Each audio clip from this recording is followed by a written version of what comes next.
ভাই একটা গন্ডা ধরে আপনি আমারে খালি মারলেন এখন তো ছেড়ে দেন আমারে।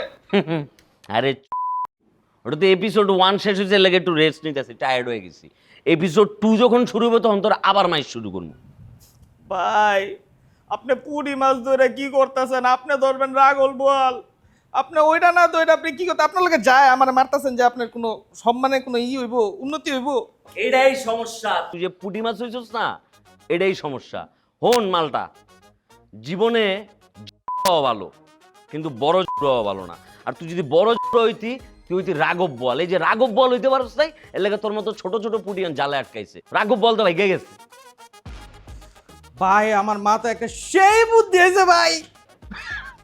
তোর মাথায় বুদ্ধি হয়েছে, আবার তুই এটা আমাগরে কইতাছস? আমি জ্ঞানী মানুষের বুদ্ধি দিতে মানে ভালোবাসি, বুঝছেন? শুনেন ভাই, আপনি এই যে জালটা কেমনে হালাইবেন যাতে বড় বোয়াল মাছটা আপনি ধরতে পারেন, এই বুদ্ধিটা আমার মাথায় পড়ছে। ক কি বুদ্ধি? শুনেন ভাই, এই যে আদুল নাসিরের পুত্রে যে ধরবেন আপনি, একটা গন্ডা আমার মারছেন, ওরে যদি আপনি না গাড়াইছেন তাহলে কিন্তু আপনার লগে আবার পরবর্তীতে হিসাব আছে, ঠিক আছে? তুই আচ্ছা ঠিক আছে, কাজের শুনেন। কথা কর। হ্যাঁ শুনেন, ওই কি করে, কই যায়, কি খায়, এটি সব আমি জানি। আর আমি যদি একটা কল দেই যে ভাই আপনি কই আছেন, হ্যাঁ তো কোন সময় হাত ধুইছে, কোন জায়গায় গেছে, এটি কয়ে দিব, বুঝছেন? সকাল থেকে